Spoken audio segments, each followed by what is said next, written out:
नमस्कार। Welcome back to my channel ask Astroaid. आप सबों का हमारे इस चैनल में एक बार फिर से बहुत बहुत स्वागत है। आज हम आपसे बात करने जा रहे हैं कि जो हमारे ग्रह कुंडली में कमज़ोर होते हैं या खराब होते हैं, हम उनको कैसे बिना कुछ ज़्यादा जब तब पूजा पाठ या किसी पंडितों के पास गए बिना हम कैसे ठीक कर सकते हैं। तो ये हम आपको बताएंगे।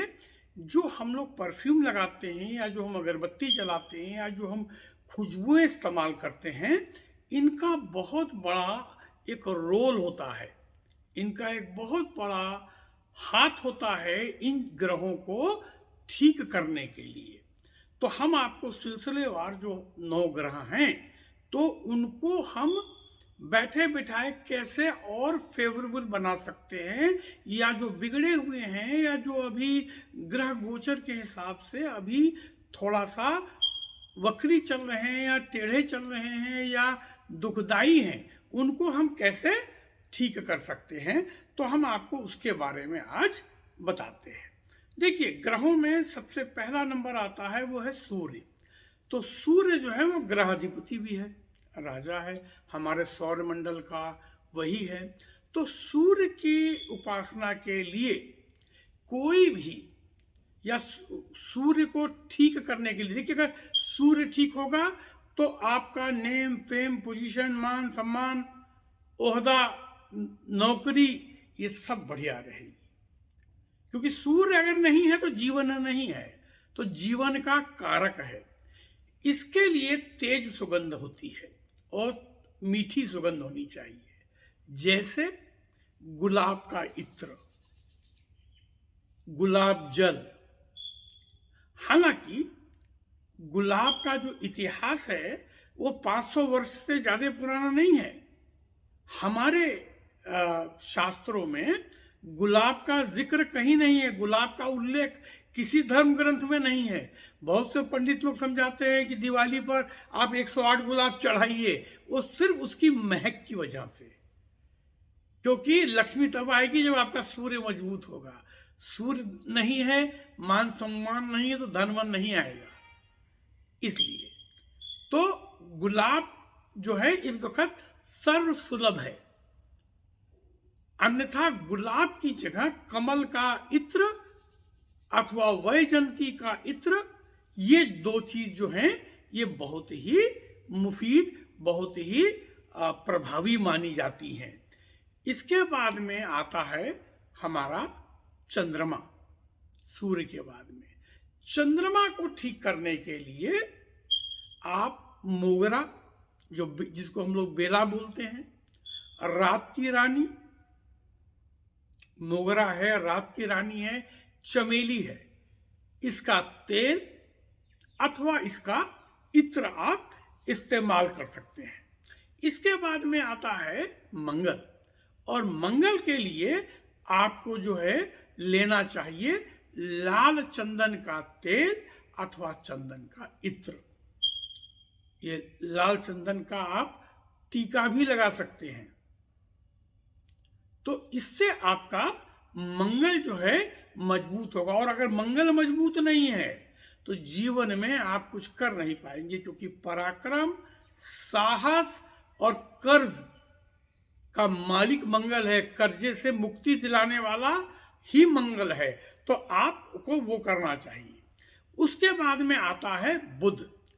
बुध के लिए आपको लेना चाहिए चंपा, कटहली चंपा, इसका तेल अथवा इसका इत्र बाजार में मिलता है। बाजार में हर तरह का मिलता है। भारतवर्ष और अफगानिस्तान ये दो जगह हैं जहां से इसकी सप्लाई अच्छी होती है। तो भारत का बना हुआ बहुत अच्छा माना जाता है। थाईलैंड से भी आता है, वियतनाम से भी आता है।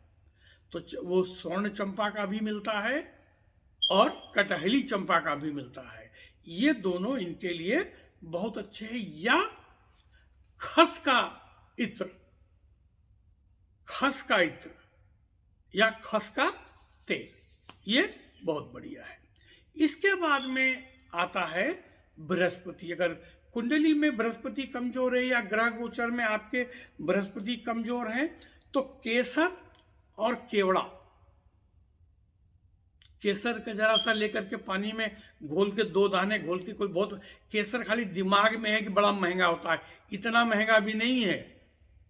2 उसके वो लीजिए तिनके, उसको छोटी सी कटोरी में 1 बूंद पानी डालिए, घोल के रखिए और जाते वक्त थोड़ा सा उंगली में भिगो करके, यहाँ अगर कोई आप अन्य धर्मावलंबी हैं, आप माथे पे टीका नहीं लगा सकते हैं, तो उसकी 1 बूंद लेकर के आप हाथ में इधर या इधर लगा करके रगड़ दीजिए, या कान के पीछे यहाँ।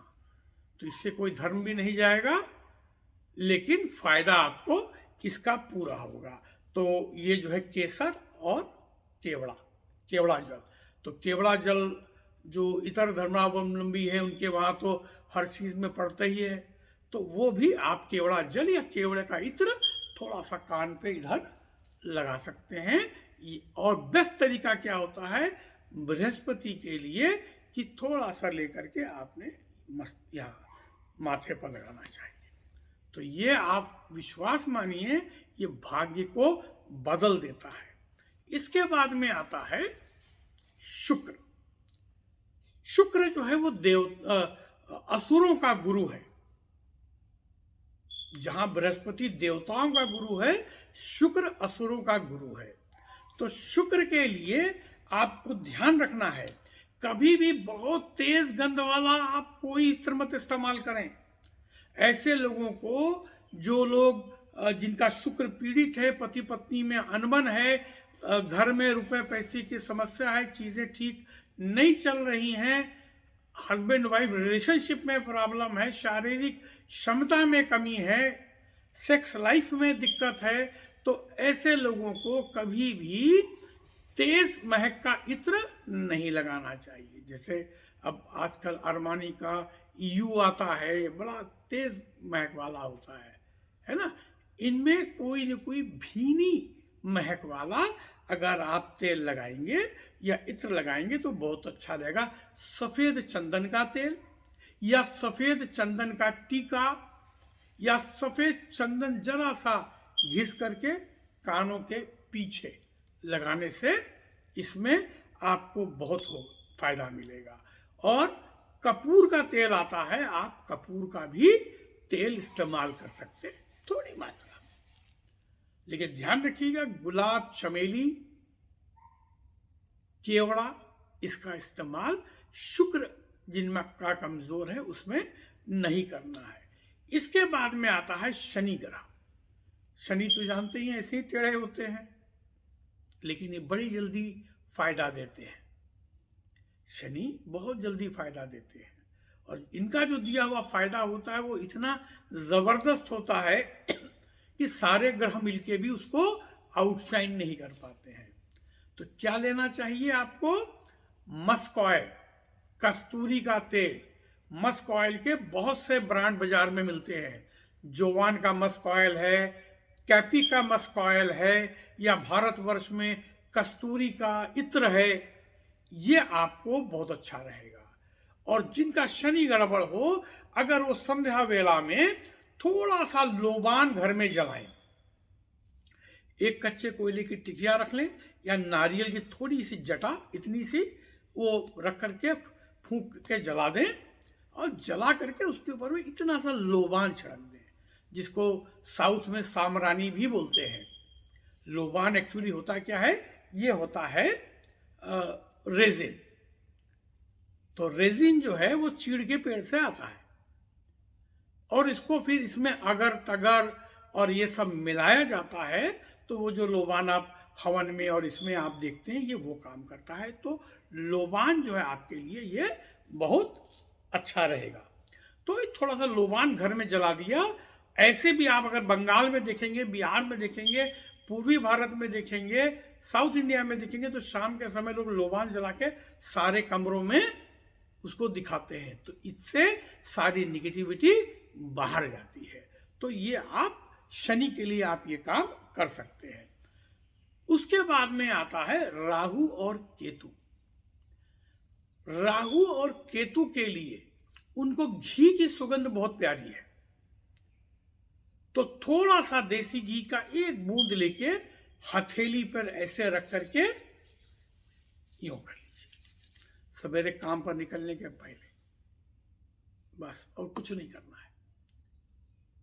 इनके साथ में भी आप कस्तूरी का भी इस्तेमाल, इत्र आप इस्तेमाल कर सकते हैं। याद रखिएगा, सारे ग्रहों में, 9 के 9 ग्रह में, सब ग्रह अपनी दशा या महादशा में आपको अच्छा या बुरा फल देते हैं। सिर्फ एक केतु है जो अपनी दशा में या अंतरदशा में आपको नाको चने चबवाने की ताकत रखता है। तो कृपया केतु को हल्के में मत लें। केतु के वही उपाय हैं जो राहु के लिए सुझाए गए हैं, लेकिन अगर कर सकें तो इतवार को गाय के गोबर का छोटा सा कंडा, इतना सा ले करके, और किसी भी मिट्टी के पात्र में या चीनी की प्लेट में उसको सुलगा करके रख दें, और उसके ऊपर में 2-4 बूंद देसी घी का आप डाल दें, उसको सुलगने दें, या मिट्टी के दिए पर रख करके सुलगने दें, घर के बाहर रख दें। उसके बाद बस फिर भूल जाए, वो अपने आप जल्दी खत्म हो जाएगा। लेकिन ये इतना कारगर है कि आपकी बिगड़ी चीजों को बनाने के लिए इससे बेहतरीन दूसरा कुछ विकल्प नहीं है, क्योंकि केतु जो है वो उदासीन है। और याद रखिएगा, अगर कुंडली में मंगल खराब है तो केतु से कभी अच्छे फल की उम्मीद मत कीजिएगा, वो और बुरा हो जाता है। कि केतु को कहते कुजवत, कुज माने मंगल, जो मंगल की तरह होता है। तो जितना फल मंगल देता है वैसा ही केतु देता है, और अगर मंगल खराब है तो फिर केतु से भगवान ही बचा सकता है। तो ये उपाय आपके केतु को बहुत बल देंगे और बहुत फायदा देंगे। करके देखिए, निश्चित फायदा होगा। बहुत जल्दी मिलते हैं किसी एक और एपिसोड में। तब तक सुखी रहिए, स्वस्थ रहिए। नमस्कार।